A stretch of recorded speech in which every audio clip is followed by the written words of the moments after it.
everyone, welcome back to my channel. My name is Stephanie and this is all about my life after gastric bypass surgery, and today's video is my 16-month post-op update.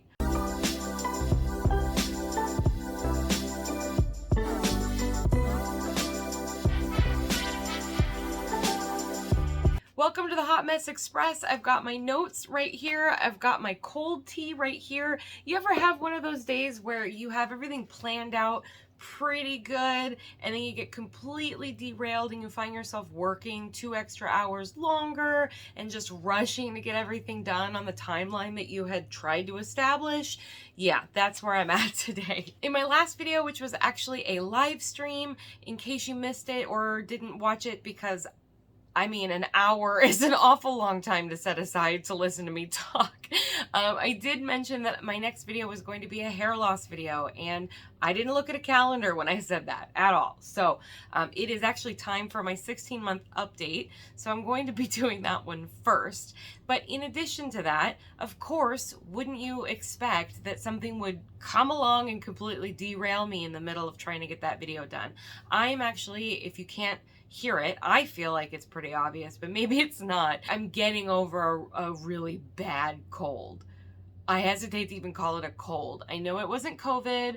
I took a test, but it was like, I mean, I haven't been sick since before COVID. All these masks and social distancing has made it so I don't get sick ever anymore. And whatever I got knocked me and my fiance on our butts, which we can blame him. He brought it home from work. So thanks a lot. But whatever it was, I mean, I spent like 5 full days struggling to just function. I could barely binge watch TV. I was bored out of my mind. I was trying to sleep, but the times when I couldn't sleep, I was just not able to like function in my brain. So no video research got completed. No video progress got completed. I could barely really even like get going until yesterday. So I guess that works out timing wise for today's update video. But before I get into too much, I just want to say, if you're a returning subscriber, thank you so much for supporting my journey and supporting my channel. I am slowly creeping up to 1,000 subscribers, which has been my goal for the past several months now. So I'm so excited. Thank you so much for supporting me. And if you aren't yet a subscriber, I just ask that you consider it. If you do like this kind of content and you want to support me, that is the best way to show it. So go ahead and hit the subscription button and ring the notification bell so you get notified whenever one of my videos goes live. So today is going to be just a bit of a recap with some of the things that I've been talking about recently when it comes to the thoughts that I'm having, these intrusive, just like self-doubt and like a little bit of worry and just not really feeling like I'm making much progress anymore. And I feel like putting some context to that is important, especially because I took a moment where I took a step back and I really tried to evaluate, you know, what is it that is upsetting me? Why is it that I don't feel like I'm making progress? Why is it that I'm feeling the way that I am at my body when it wasn't like that before? Just the stats straight up. My highest recorded weight was 383.3 pounds and my surgery weight was 344 pounds. I weighed in at April 1st at 204 pounds and I weighed in on May 1st at 202.6 pounds. So that makes it a 1.4 pound loss for the month of April. Kind of disappointing.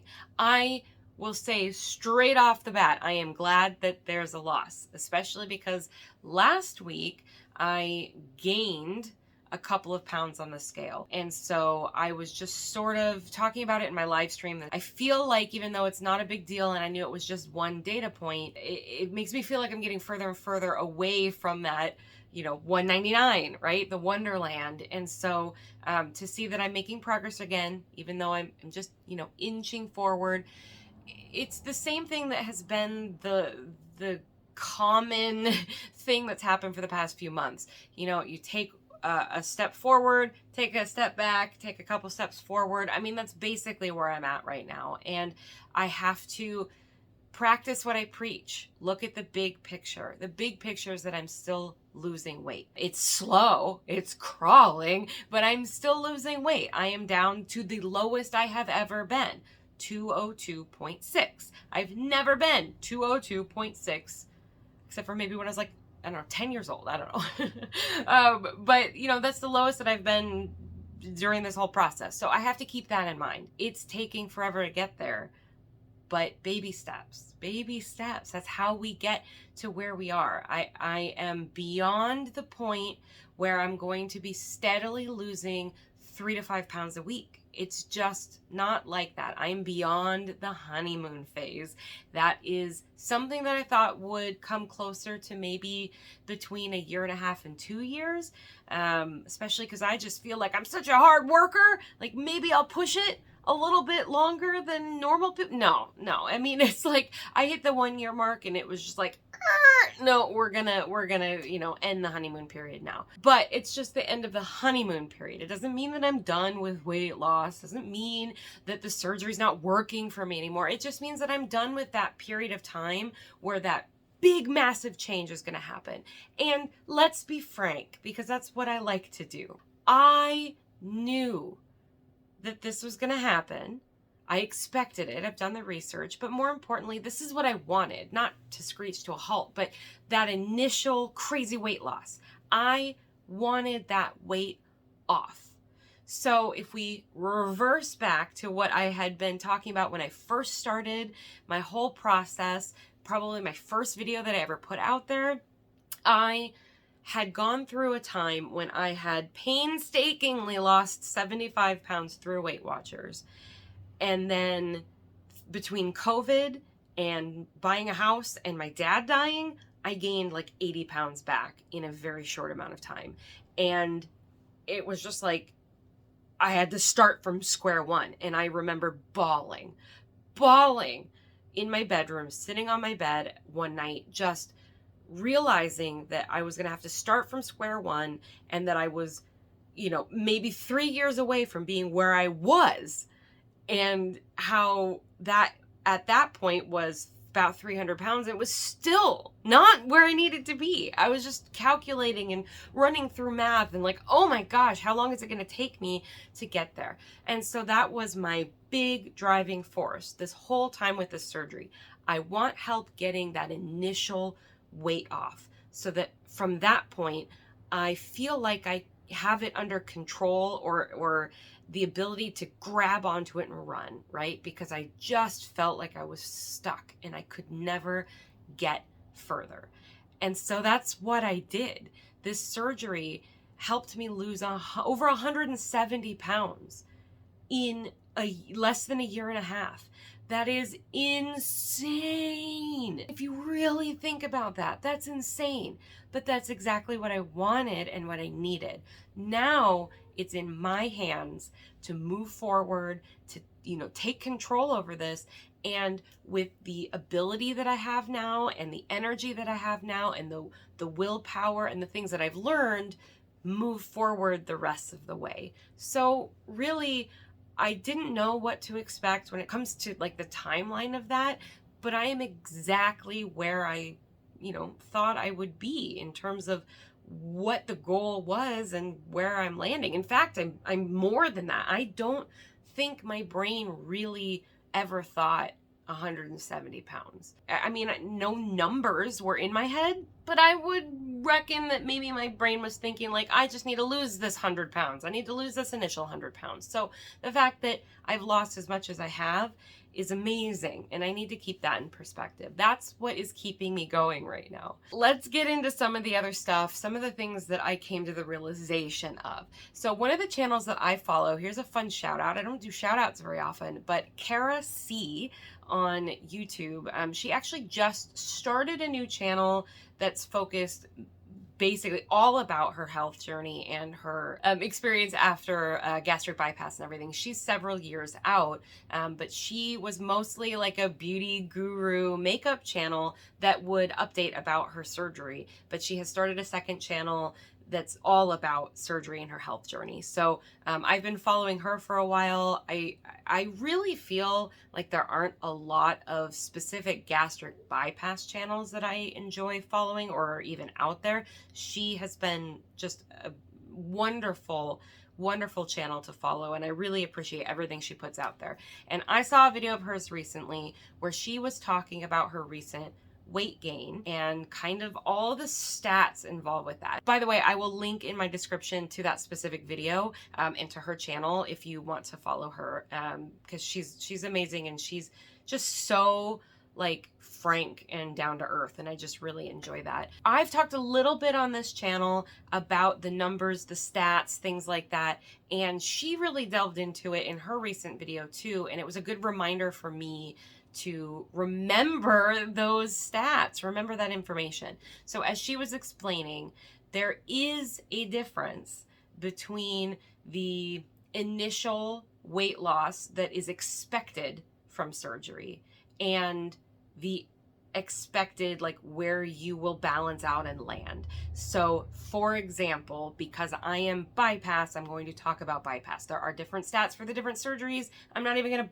bother kind of going into all of that, but just as an example for me for bypass, and as she was talking about with hers, because she's also bypass, the expectation is that you will likely lose about 75% of your excess weight through gastric bypass. So your excess weight, as I've explained before, is your starting weight minus your goal weight, or in this sense, it's where the BMI chart thinks that I should be. So when I look at a BMI chart for my height and, you know, age and everything, it says that the highest weight I should be theoretically is 145 pounds. So I use that as an arbitrary goal. I'm not going to get into the details about BMI and all that stuff. I do use that as just a data point to use. So 145 is like my goal weight, though to be perfectly frank, I don't have a goal weight. Like I don't have that a number that I'm striving for. And I've talked in previous videos why that is, but to use for math and just a general sense and something that my doctor would probably want, I use 145. If you take my starting weight, and I personally do this from my surgery weight, I did weigh more. I did start at 374 before pre-op, but I just start from the surgery itself. So I weighed 344 on surgery day, and my goal is 145. So that's 199 pounds that are excess weight. So that's what my excess weight is. So 75% of my excess weight is 149.25 pounds. I have lost more than that. I should probably do the math, but I'm not going to. So I've lost 171.4. So I've exceeded that. I've lost more than 75% of my excess weight so far. And that's awesome. The other half of this, the other part of this is that there is an expectation that you will gain some of that weight back. Statistically speaking, we will lose a bunch of weight and then gain a little bit and then kind of find our sweet spot. Sometimes that's above your goal weight. I mean, it's just the way that it is. There is an expectation that you're not necessarily going to lose all of that weight and then keep it all off the whole time.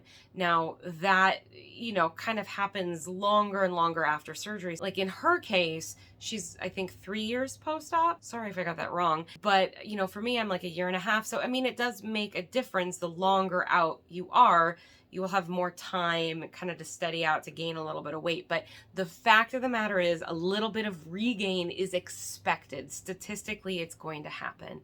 And so in that case, they say that, you know, really the stats are that you will most likely, not in every case, but, you know, statistically, you will land and maintain about 60% of that, you know, of your excess weight. That would put me at 119.4 pounds. In either case, I've still exceeded all of that. So the whole point of this breakdown is to say that I might feel like I'm not doing well. I might feel like I'm not progressing or that I'm failing or doing something wrong, but I have exceeded those statistics and I continue to exceed them. So my goal at this point is to keep going with that, is to the best of my ability, continue to be an exception to the rule, continue to, if not lose more, which is my ultimate goal, at least maintain. That still puts me well above what the stats say is likely to happen. So it really gave me some good perspective of stepping back and going, look, you might be disappointed, but you are doing great, because not only have you lost more than was expected, you are continuing to lose, even though it feels like it's at a snail's pace. I am continuing to lose. So it's something to keep in mind. It's really helped me so far in the last few days. And in combination with, you know, me continuing to try to feel like I've got my eating under control and well balanced, and I'm not cutting things out because I want to say things are good and things are bad. I mean, I feel like I've got things under control.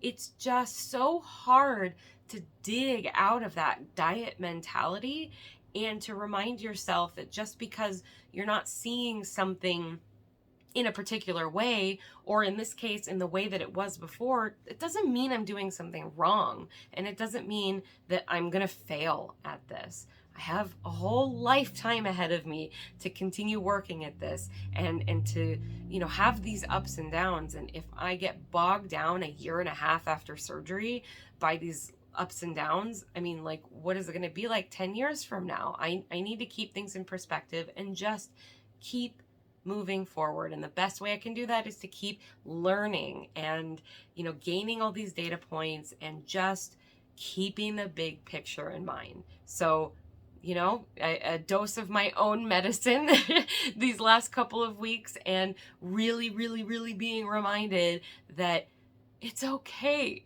Everything is okay. It doesn't have to look a certain way. And I am slowly getting towards those goals. That being said, I do want to make some changes. And I did mention this in the live stream, so I'm sorry if you did catch that and I'm repeating myself. But May, I've decided I'm going to focus on exercise. And I'm not going to focus on anything in particular other than consistency. I want to do 3 days a week, every week in May, some sort of activity, something where I have specifically set out and said, I'm doing this right now. If that's going out of my house and going for a walk with my dog, because I was doing that in the mornings last summer and I loved it so much. So now that we're maybe getting into better weather, that's something I want to do. If it's, you know, a walk in the morning for an hour, that's great. If it's a YouTube video for strength training, that's great. If it's an evening walk, I used to do that too last summer. Man, I need the weather to get better. But last summer, my fiance and I would walk around the block as one final evening walk with the dog. You know, whatever it is, 3 days a week, consistency. I'm going to specifically do something that is for exercise, for movement.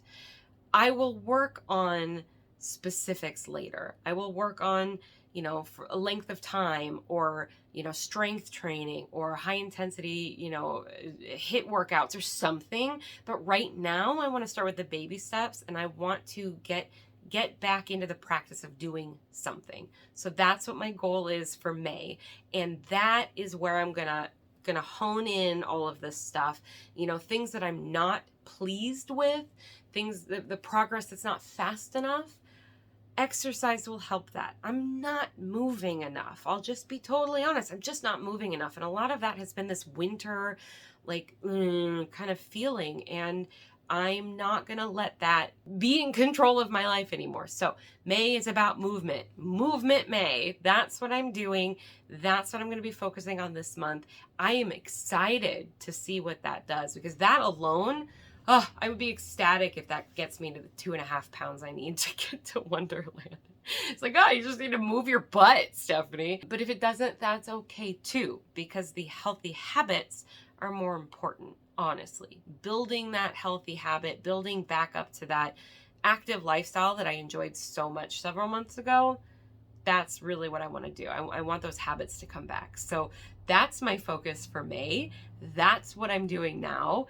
That's how I'm combating these feelings. And I'm just trying to remember that although I feel fat and I feel roly-polier than I did several months ago, which doesn't make any sense because there's no evidence to support that in one way or another. I have to remember that the more weight I continue to lose, the more my body continues to change shape, all those things that are still happening, all those changes that are still happening, I'm going to continue to have loose skin. I'm going to continue to be roly-poly when I sit in certain angles and have floppiness, and it's going to contribute to that feeling. And I have to remember that A, that doesn't define me, but B, it doesn't mean I'm fatter or that I'm getting fatter or anything like that. It's just this mental, it's a mental issue, this body dysmorphia, where I'm seeing and focusing on something that is not really the issue. It's not really an issue. I mean, in all honesty, aside from the fact that it's a little annoying, I'm very fortunate that my loose skin and my roly-poliness, because I've lost weight, has not contributed to any issues. There's been no like skin rubbing on itself, or like sweat getting caught in fat folds and things that I know happen sometimes to people, fungal infections and things that can really happen sometimes with loose skin. I've been very fortunate that that isn't the case. It's just annoying. It's not in my way. It's not causing me medical issues. It's not a big deal. It's really just when I focus on little bits and pieces. So I'm very fortunate in that respect, and I need to keep that in mind. So I'm going to work on remembering to keep that in mind. And again, looking at the big picture. And I think taking pictures again will be good for me, taking measurements again. I did not do that yesterday. I really need to, but like I said, I have not been feeling well. So it's a miracle that I'm doing this, in all honesty. I'm probably riding on Dayquil right now. It's probably the only thing getting me through this. But I'm feeling much better. I just feel like I have all the tools that I need to grab this and run with it. It's motivation. I'm finding motivation. I'm finding a desire to do these things. And so I want to ride that high, and I want to start getting these healthy habits as actual habits, and little by little I will get to that point. So I'm excited to see you guys next month to see how that changes, because I know last time when I started being more active, I just felt better overall. Regardless of what the stats said, regardless of the weight loss or anything like that, I just felt better. So I'm very much looking forward to that. And I hope that you will see me in the in-between. I've got some things coming up in the next few weeks. I hope you will stay tuned for it. And thank you so much for watching. I hope you have a great rest of your day and the rest of your week. Make sure you stay happy and healthy, and always look at the big picture. And I will see you guys in the next one.